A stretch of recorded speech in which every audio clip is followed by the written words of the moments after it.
A Black Executive Perspective. Look, man, they didn't get a chance to play chess. They had to play checkers. Let's talk about it, T. Openly and honestly. There was a lot of smart kids A there. Black Executive Perspective. Now, my story's not unique. There's thousands of professionals of color who have experiences like mine. A Black Executive Perspective. Whether you're aware of it or not, it's a topic that is often avoided. We'll discuss race and how it plays a factor, and how we didn't even talk about this topic because we were afraid. A Black Executive Perspective.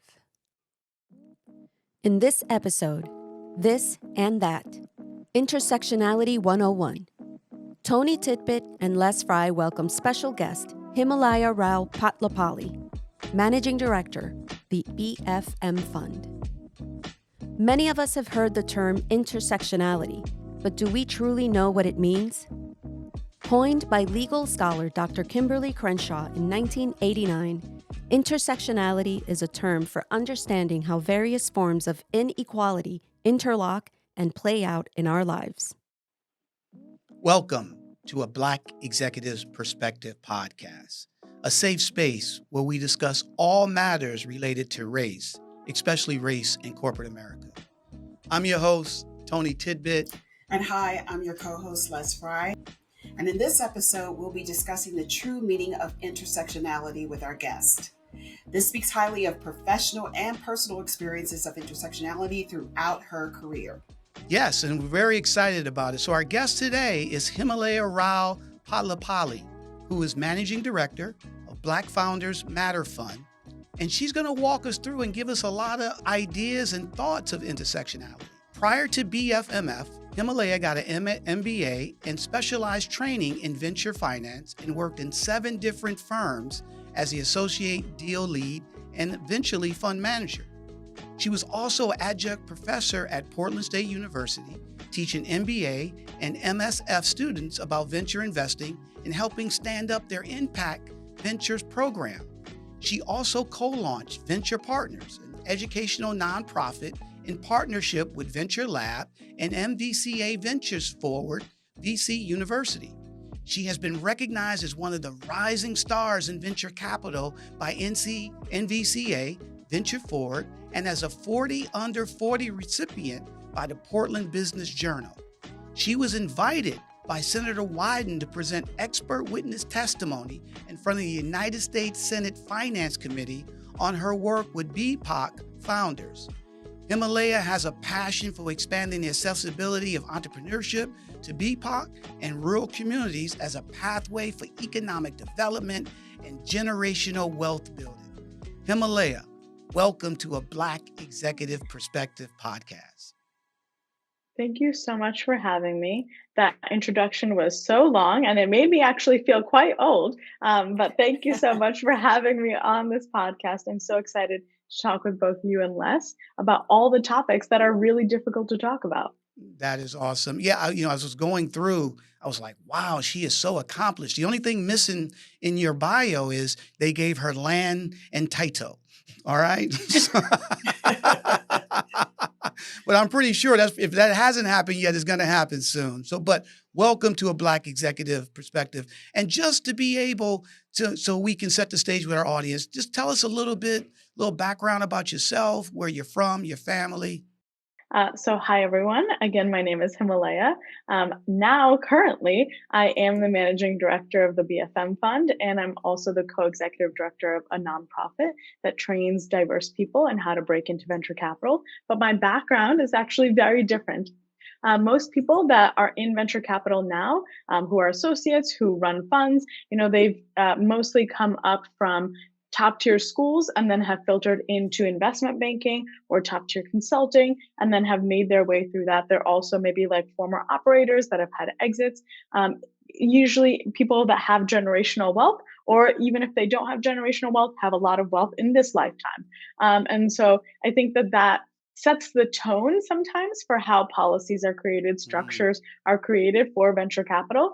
And so I see myself as a little bit of an outlier in that my journey started off as a social worker, and so that is my first formal training. My first master's was I got a master's in social work, and I was a school social worker in the Bronx, and that was where I started my career. I also am a first generation immigrant, and I think having like that immigrant journey and perspective into the United States, and being a woman of color and also someone that identifies as being BIPOC, has really shaped my reality. And last, I'm excited to talk with you about what that means. And so, but I think that has really, really my cultural identity, the combination and intersectionality of being both a woman and a person of color Hmm. really, really has shaped my reality, my upbringing, and then also then my first career in social work and working alongside a lot of Black and Latino families,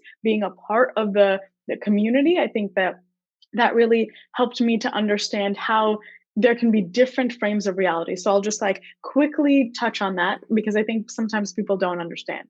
So I think that, being so my parents, being from India, I think that sometimes Indian culture is really, really rich. And American culture has its own richness to it. And oftentimes in my household, those were at odds. And Mm. oftentimes being a person of color and the things that you're taught in your home are antithesis or are antithetical to the things that you're seeing in an American Mm. perspective. But what I learned actually from being an immigrant is that there was like extreme immigrant pride in like the country that you came from, as well as American pride. And so then from an early age, I started to see that like both people are super prideful and think that they're super right about something. And so then can two things coexist at the same time and be equally like right in some capacity? And so I translated that over to social work. And so what I mean by that is I actually worked as a school social worker in Hunts Point, which is in the South Bronx. And so when people talk about it's like the Bronx of the Bronx, right? And so it's an area that is deemed from one perspective high risk. So when you think about that on paper, it's high risk because there's low literacy rates, low graduation rates, low socioeconomic status. That is factually accurate. And on the other hand, when you actually are part of that community, when you live and work in that area, you start to see that the people of Hunts Point are incredibly resilient, have all the fundamentals. When we read Harvard Business Review's like articles that come out year after year of like who could be a successful entrepreneur, capital efficient, market responsive, all of these like qualities of a successful entrepreneur are seen in Hunts Point. And that's only seen if you really know the community that you're working with, right? And so I Right. think that two realities can be true at the same time.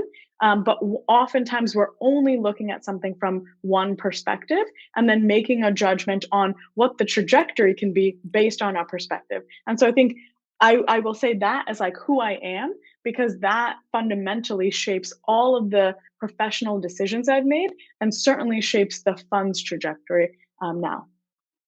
Wow. I mean, we just you want to start all over? I mean, we just got into it. And you you killing me with that already, and we 5 minutes in.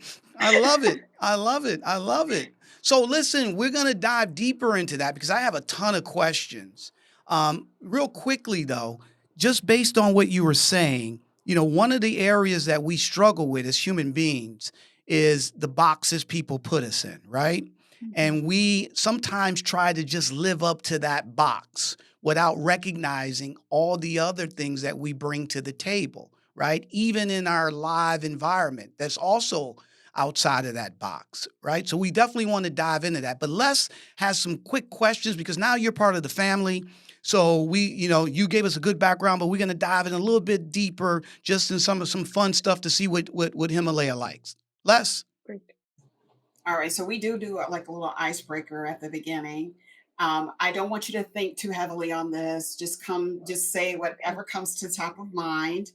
We Okay. may, engage a little bit more about your whatever it is that you comment about regarding some of these little icebreaker questions. But the first question that I want to ask you is I hope that none of these things are pop culture because I know zero things. So let's go for okay. it. But listen, wherever you are, Okay. wherever you are in your knowledge of pop culture or not of pop culture, because I Oh wouldn't boy. say that I am that.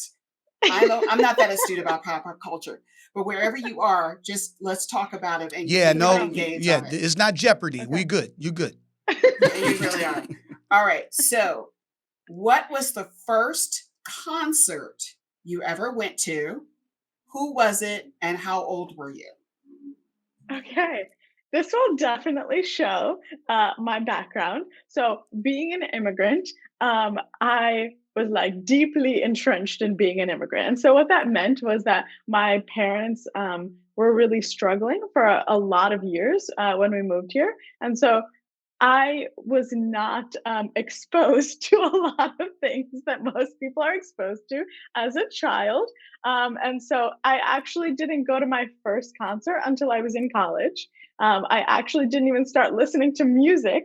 I started like, we didn't have access to music. We didn't have like a radio or a television that had like a cable. And so when I first started listening to music was when there would be like the 17 magazines. They'd send like little cassettes, right? And so Yes. I'd like listen to, and it'd be like a 1 minute, 1.5 minutes like excerpt, and it's like to try and like prime you to buy the CD. And that's what I would listen to is that like 1.5 minutes. So in some of these like pop culture songs, I only know like the track of the first minute. Believe it or not, that's all you So really that's need to know anyway, right? What was it though? I'm but curious now. oh my god, they sent a few different ones. They sent like Shania Twain at some point. This was like back in the 90s, right? I think they sent a little Britney Spears one. They also sent a Brandy one. And so like, I just listened to like little tidbits, but actually in college was the first time that I went to a concert and it was like, sponsored by the college. And I was like, oh, I'm so excited to go to a concert, not really even knowing what it was. And so it was actually a Drake concert, which is like so Wow. Okay, all right, so all right. recent. Okay, you hit it like out the ballpark with that one. For the first And concert. The Drake experience. it was very exciting. And I was like, like, I don't know, I was like imagining because like I don't know. Again, I'm sometimes the things I say are so immigrant style, but like in my head, I had seen movies of like operas and ballets, so I thought we were all going to be sitting down, and then we get to the Drake concert, and it's like very much like the music, and I was like, oh wow, this is very more lively than I anticipated. Like, oh, we can be free, we can dance, and so it was quite an immigrant shock at the ripe age of like 20 years old. So. Yeah, you said it like an opera, right? So you Yeah. hear in the background say, "Kill the rapper, kill the rapper." Or Hotline Bling. Did you have? I hope you didn't have your heels on either, because you I had to. I I did. I like fully dressed up because this is my first Oh, concert going experience and I was like really ready for it. And I really do blame my college friends for not like looking at me and like immediately telling me to dress differently. But I had a lot of fun. It was such a phenomenal experience and I think it's so great to like for me it felt like the music was in me and that was amazing. It's like so I love the concert experience. Awesome. all right. So the next question I'm going to ask you is, I'm going to switch this up a little bit. What is your favorite dish, like food dish? Like obviously it has to be something that my wife made naturally. Oh, But my wife, every single thing she makes is brilliant. And so, no matter what I pick, I'm going to get in trouble here because she's going to hear this podcast.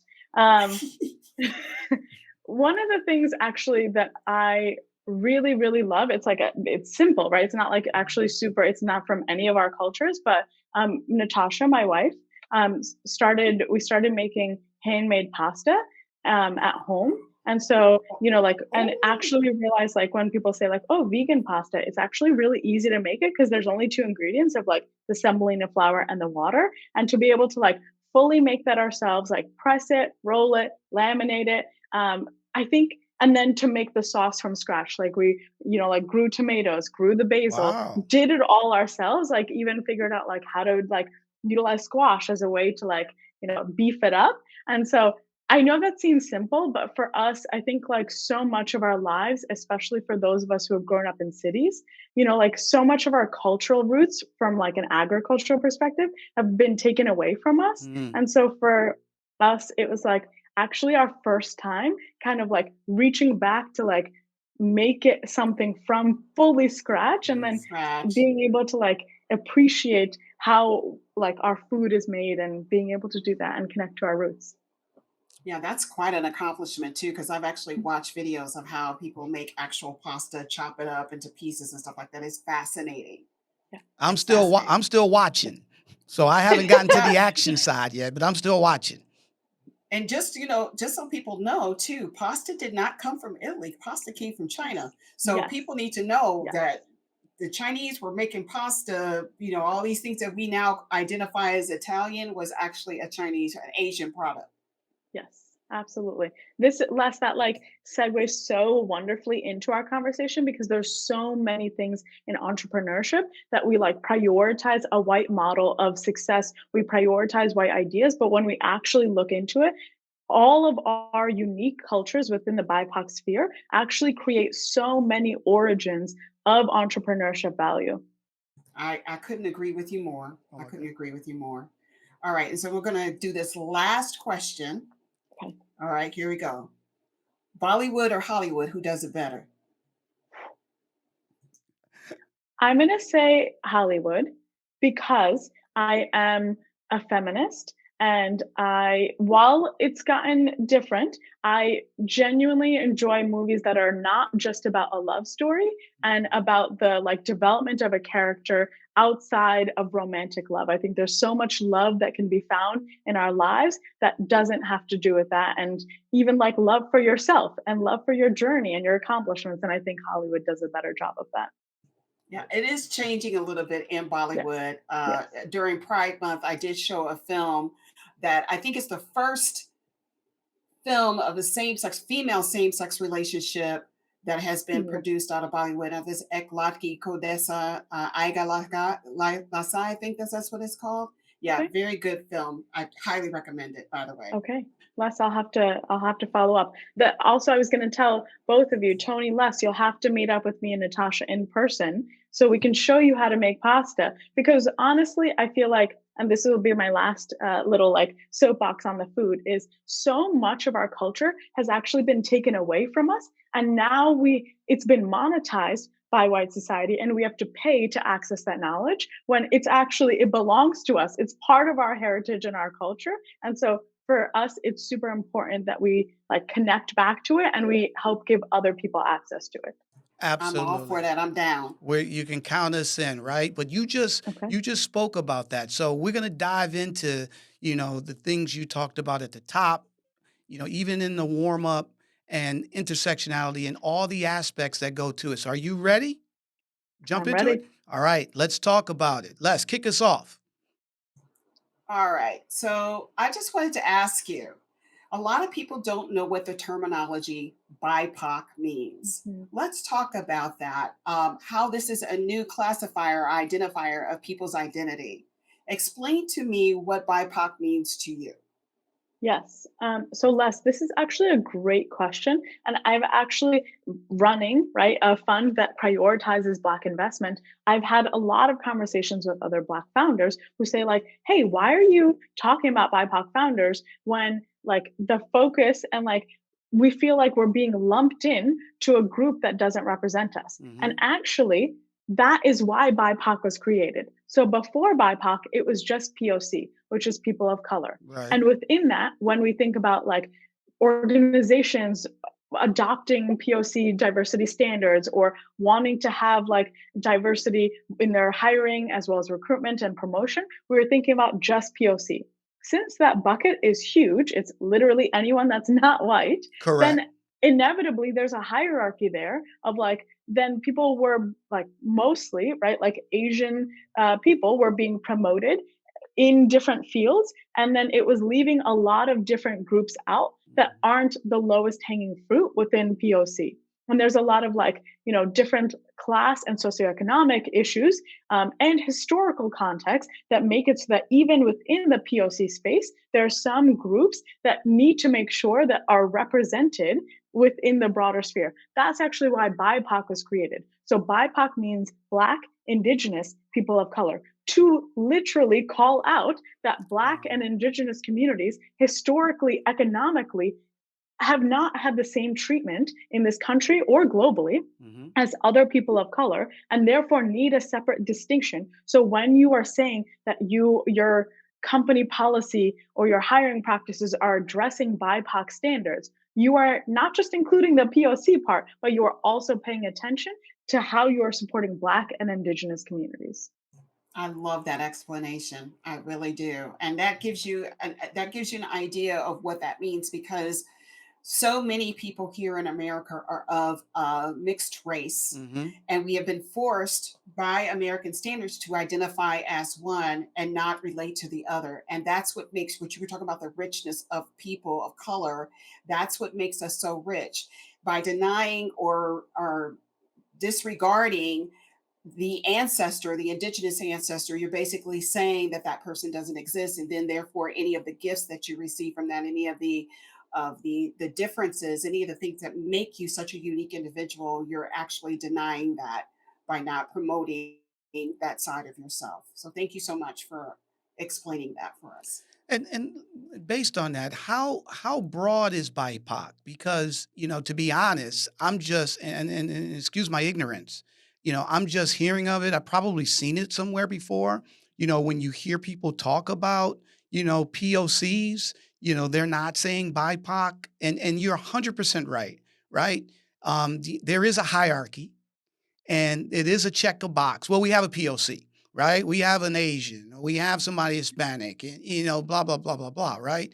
And so talk a little bit in terms of where we are in terms of that, the definition, and how can we broaden it, and then more importantly, when it is broadened, what is the pushback that you get when you talk BIPOC? Yeah, great question. So in general, I will say I believe that the BIPOC sphere, the umbrella, is already pretty large because it still encompasses the same people as POC in that it's like literally everyone that's not white. Correct. But now because it has distinctions of Black, Indigenous, people of color, then there can be more focus on how there's like three different groups within the BIPOC sphere that need to be incorporated so that you can't just focus on the lowest hanging fruit. That being said, I will say I am constantly challenging myself to figure out how I personally can do better and how thinking about the challenges we have. And for me, I will say the term BIPOC helped more companies orient around how are they supporting particularly Black individuals. And that was great. And what we saw was then when we saw, especially in 2020, I'll talk about venture capital. A lot of venture capital firms were like, okay, we want to invest more in Black founders. We want to hire Black individuals to work at our funds. But the result of that was that, yes, from demographically, you can say you invested in Black founders or hired Black individuals, but they were also all from Stanford or Harvard. So then there's also a class link to it, right? There's an established socioeconomic link between access to higher education and particularly access to Ivy League education from the undergrad or masters or beyond. There's a true established data-driven link. And so when we say we will now focus on Black and Indigenous individuals, but actually you have to meet a certain class standard in order to be considered, then it still is leaving out a huge majority of people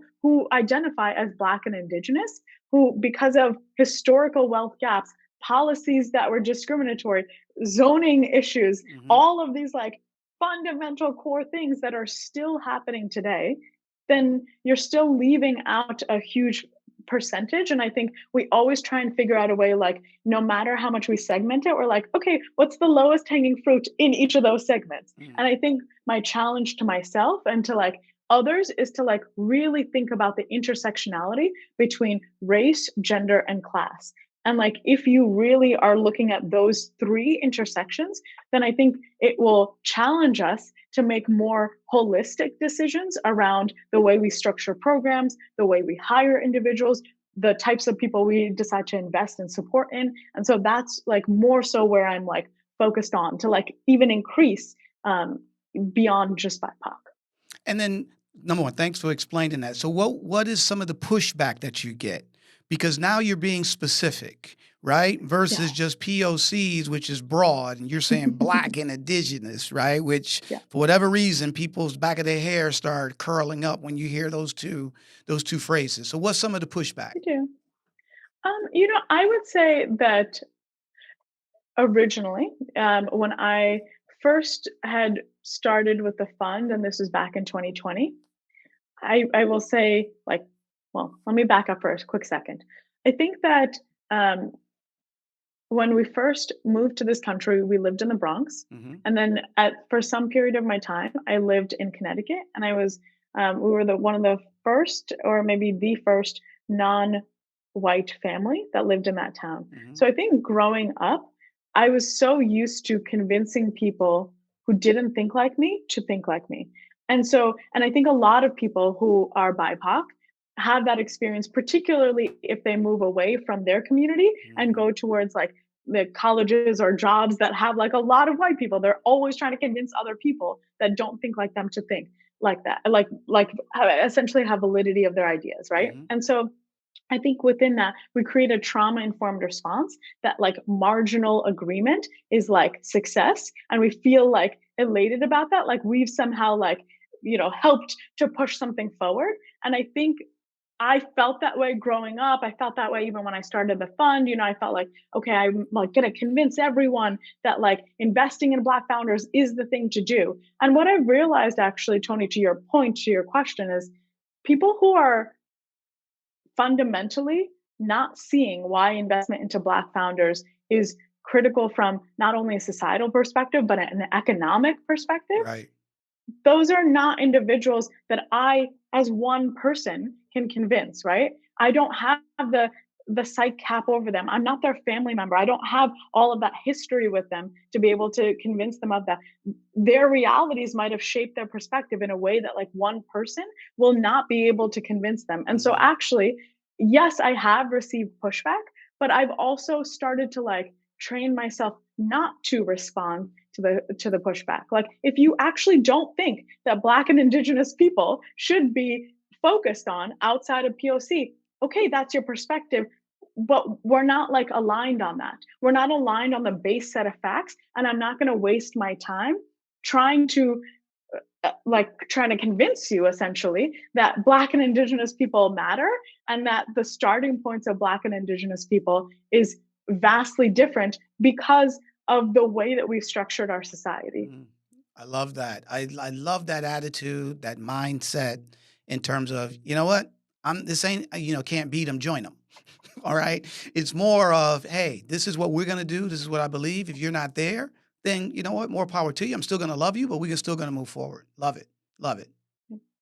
Yeah. It's their journey. Because honestly, like, what is there like to argue about when you say Black and Indigenous people we need to have clarification around that to ensure that those groups are supported? What pushback could you have that isn't rooted in racism and white supremacy? Exactly. Let me ask you this. I'm sorry, Les, go ahead. I'm sorry about that. I am curious, though. I know that you personally didn't get any pushback, but have you had anybody come to you that is Black and Indigenous, or one of the other, identify as one of the other, telling you there's no such thing as that, or that doesn't exist? Right. Because we are so conditioned to believe that we are of one ethnicity, even though we are fully aware of our mixed heritage. Have you ever gotten any flack over that? I have. So yes, I think that I have actually gotten a lot of pushback on it from those that are not BIPOC. I tend to not necessarily entertain that, and I think that most folks that are in the BIPOC sphere that have pushback are doing it from a trauma-informed place. I think that sometimes the different ethnic and cultural groups within the BIPOC sphere have been hurt, right? Every single group within the BIPOC sphere has been discriminated and oppressed. And sometimes we can only focus on our own hurt and pain, that we can't see that other people in the BIPOC sphere also experience pain. And so I think that sometimes we build as a different trauma informed response, a lack of empathy. And so I think one, I do think just education around like actually BIPOC what came from, like what I was mentioning before, less of like a lot of Black individuals don't even know that the term BIPOC was made so that Black individuals could be focused on. That was like number one. And a lot of Black founders were like, oh, that makes sense, right? But then two, I think that the other pushback is from a lack of empathy around like supporting other communities. So like if it's Black individuals, not seeing like how other individuals are supported, or even in the Latino or Asian sphere of being like, well, we're working hard, so shouldn't we also be represented? Everyone's working hard, everyone's oppressed, but that doesn't mean that there's not historical factors that make it so that different people start out in different ways and continue to be received in different ways. And that's the point. That's the important point that you made there. Historical oppression. Oppression. Yeah. People who come from that kind of a trauma, colonization and such. So definitely. Thanks for making that point. I'm sorry, Tony, go ahead. No. It was excellent. The thing is, intersectionality, it's, again, 3, 4, 5 years ago, I didn't hear a lot of intersectionality, right? So tell us a little bit, how has it evolved? How has it, changed society? And then more importantly, just in your own professional, personal life. Intersectionality, it was actually something that started to gain like popularity in the mental health space a little like about 10 years ago, and then has started to come into like the mainstream media only less than 5 years ago. And so it's actually really critically important that we understand that, because oftentimes, so as an example, I told you that I was a social worker, right? And I would be, especially when I'm talking about BIPOC issues, there's always one person in the room who's white who says, yeah, but I was poor, right? I grew up with nothing. And now, like, or like I was a foster child, like I didn't even have like, adequate housing or safety or security in that way. But now look at me, I'm in college, especially when I used to do college, like group therapy sessions. And I would say, okay, this is exactly where intersectionality comes into play, right? Being in poverty is definitely a disadvantage. Being white is a significant advantage. And so when you couple those things together, because you are white and therefore, and poverty is just like being queer can be a hidden identity, then you have the ability to utilize the advantages of being white to be able to still access your way into moving up in a capitalistic society, right? And the same thing is true, I think, a lot of times within the BIPOC sphere around men, is like, we are not experiencing the world in the same way, right? Even think about Black men and Black women are not experiencing the world in the same way. That's not to say that either of those groups are not experiencing struggles. It's saying that there is an intersectionality that needs to be recognized, that when you are Black and a man, being a man has certain levels of privileges, and being Black has certain levels of disadvantage in this particular country, right? And being a woman has certain levels of disadvantages, right? And those are different, right? In different scenarios, particularly when you compound the complex identity of being Black, right? When we talk about like police brutality, being a Black man actually disadvantages you more than being a Black woman. But when it comes to sexual safety, being a Black woman, it is far less safe to be a Black woman than it is to be a Black man, right? And also dependent on age, right? And dependent on your circumstances. So a lot of like queer homeless youth are actually more prone to violence because they are homeless and they are young and they are BIPOC, right? So like there are different like levels to this. And I think actually from like a listener's perspective, what I've taken away from it is to understand where your intersectionality gives you both the ability and to empathize, as well as like trying to understand your own privilege.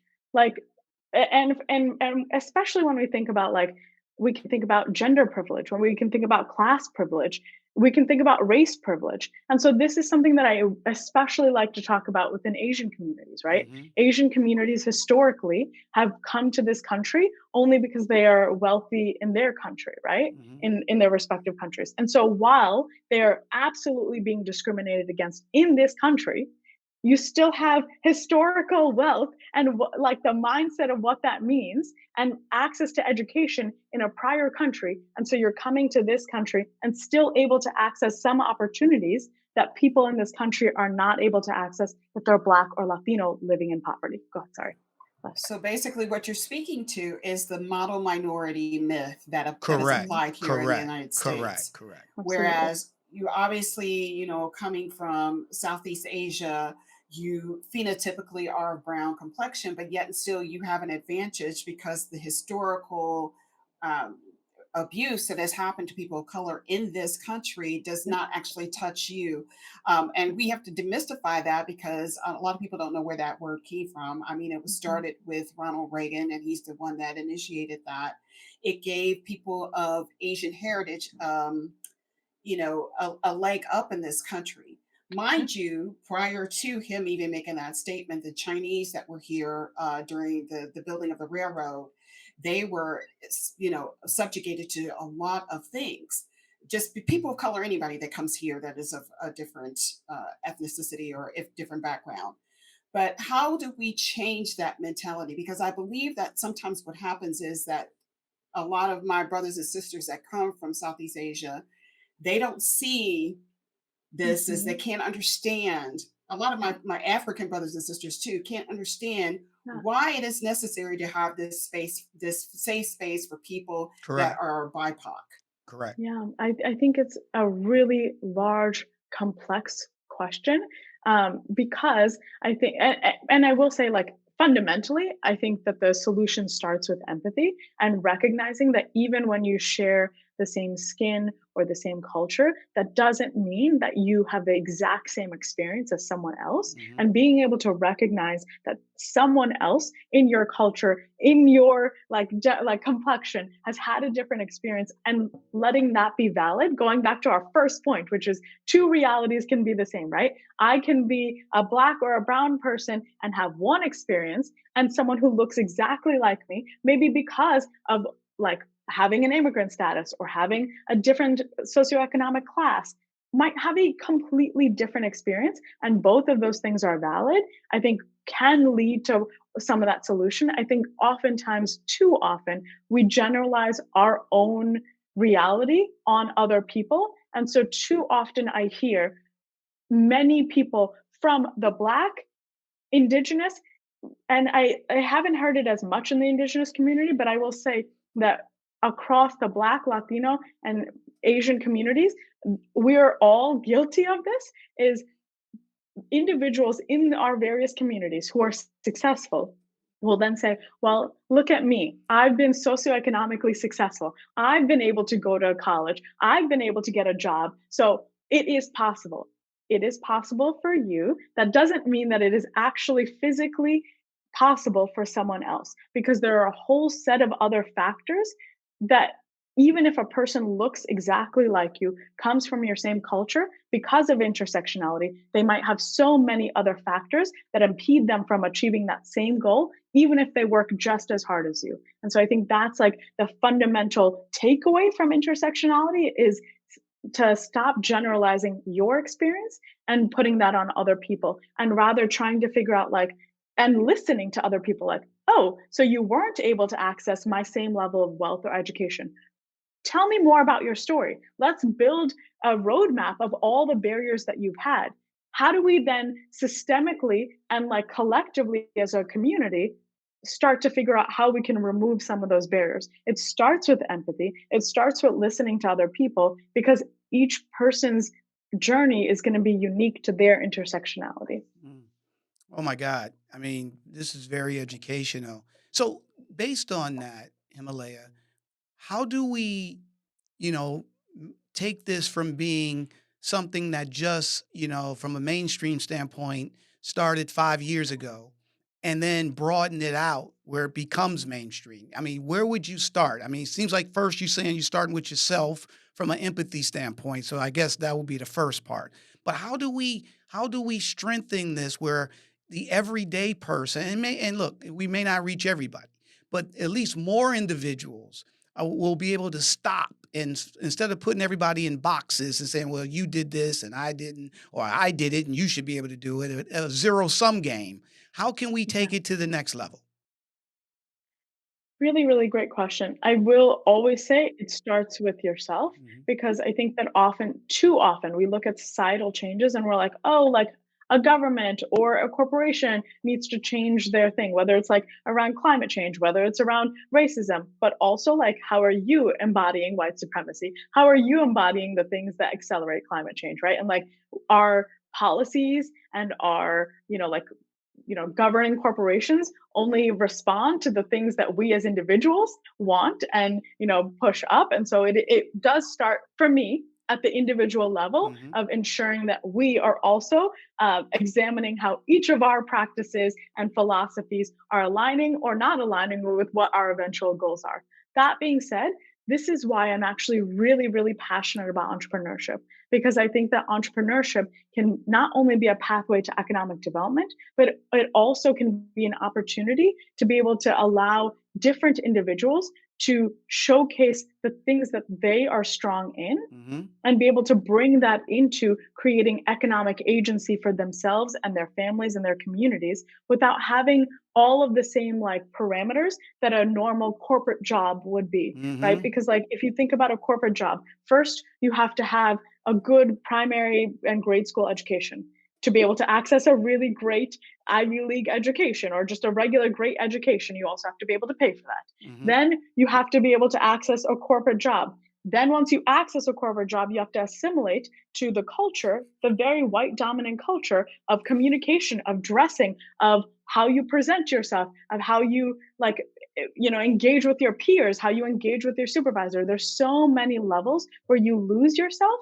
And also, like socioeconomically, you may not be able to achieve that.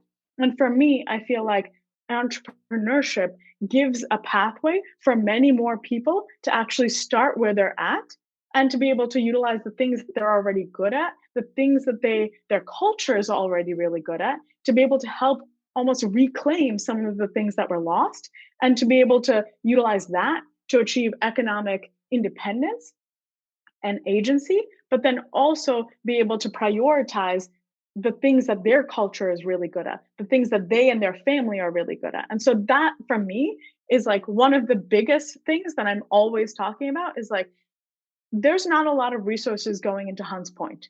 But Hunts Point, the individuals there are so brilliant and so able to do so much with so less. What if that turned? They're already doing small business ownership. They're just not thinking they're small business owners because it's all about the hustle, right? That's what we Mhm. do in BIPOC communities, Mhm. right? Is like especially in like the city like Every day I'm spaces, it's hustling, like hustling, it's hustling. it's just a hustle, right? It's Mhm. just like I'm gonna go from one hustle to make money to make rent, and I'm gonna figure out how to make money the next day. I'm gonna figure out. I'm like from an outside perspective, sometimes that could look like a little bit of a scam, but internally, I believe it also shows the fundamentals of entrepreneurship, the fundamentals of business ownership. You're already really good at knowing how to run a business, how to sell, how to like do all the things to be able to create a profitable business. If that was transformed and honed into entrepreneurship, think of how many families in Hunts Point could be super successful and free of the need of external resources that are not coming. Wow, well said. Very well said, right? And listen, we also live in a capitalist society. We live in a Yeah. country that entrepreneurship is encouraged, right? Yeah. It's the backbone in terms of our foundation. So I love what you said, and I started crying a little bit when you talked about how you start working in corporate America and you have to assimilate, and then you have to, I'm sitting here just seeing my life flash in front of my eyes. So, all right, but all that being said, though, I'd be honest with you, I love your passion. I love everything that you're doing. Everything that you're bringing to the table. Let me ask you this: outside of the entrepreneurship, well, I don't want to say outside the entrepreneurship. How can we help you take this to the next level? It's a great question. I think that one of the things that we do in our fund, so we have a main venture fund, but then we also have two nonprofits. One is focused on founder representation, Mhm. one is focused on funder representation. And so the founder representation creates a business on ramp into many people who don't even like consider being an entrepreneur. How do you actually take what you're doing as a side hustle and make it your main hustle? If that's like how I would explain it to the two of you, that's how I would say is like in very like short terms is we're taking a bunch of people who have side hustles, making it their main hustle so that they can like start to transform their idea of how entrepreneurship can transform their lives and their community and their families' lives. And so one of the things that would be really helpful is on that like nonprofit end of founder representation. If you are a current business owner, it's really great to be able to access the knowledge that you've utilized to be able to then help other people who are still in that mindset of like, well, I kind of need this corporate job. I don't want to let go of this, even if it's not a corporate job, even if it's a minimum wage job. I need it. This gives me security, and entrepreneurship doesn't. Being able to see one of the factors of why entrepreneurship is successful in some regions is actually being able to see models of other people and being able to see it as like a reality. If you Right. can't see it, sometimes you can't envision it. Right. And so being able to have access to more people who, particularly in the Black and Indigenous communities, who are business owners, I'd love to connect with them. I'd love to be able to help them help other individuals who are also in the Black and Indigenous communities be able to figure out a pathway for entrepreneurship that works for them. The other part is definitely in the venture fund. If either you are wanting to go into entrepreneurship, if you are wanting to figure out particularly how to utilize your dollar to facilitate societal change, I would love to chat about that because there are so many different ways. And that's not saying like our fund is the way. Our fund is one of many, many ways. But especially, Tony, what you were saying, we live in a capitalistic society, Mhm. but we can utilize our dollars to be able to facilitate the changes we want to see. And so for everyone on the varying ends of the socioeconomic spectrum, there are things that you can do monetarily or non-monetarily to be able to facilitate that outcome so that many more of us tomorrow are small business owner, many more of us are utilizing our dollars for consumption of small business owners that are in the BIPOC sphere, and we're utilizing our dollars to invest in many more startup companies that are led by BIPOC individuals that we want to see. That is awesome. That is awesome. Well, count us in. We're going to get together after this, right? And we're going to sit down. We're going to connect our networks, and we're going to definitely do something because I totally believe in the entrepreneurship. And if people can have, charge of their own destiny, right? Then to that point, it erases a lot of the things that you talked about earlier in terms of lack of opportunities based on, BIPOC individuals or just people of color, regardless. So number one, we want to thank you for joining. But however, I don't know if you notice or not. So I have an alter ego. I'm Tony Tidbit. So I send out a motivational quote every day called Tony's Tidbits, right? So today I created one based on our talk, and I want to get your feedback and see if this fits what we talked about today. Okay? So today's tidbit is by Audre Lorde, and it says, "There is no such thing as a single issue struggle because we do not live single issue lives." That was perfect. Would you agree with that? I would agree with that. Systemic problems require systemic solutions. Well, you know what? And you came here today and gave us a lot of solutions. So we really appreciate it.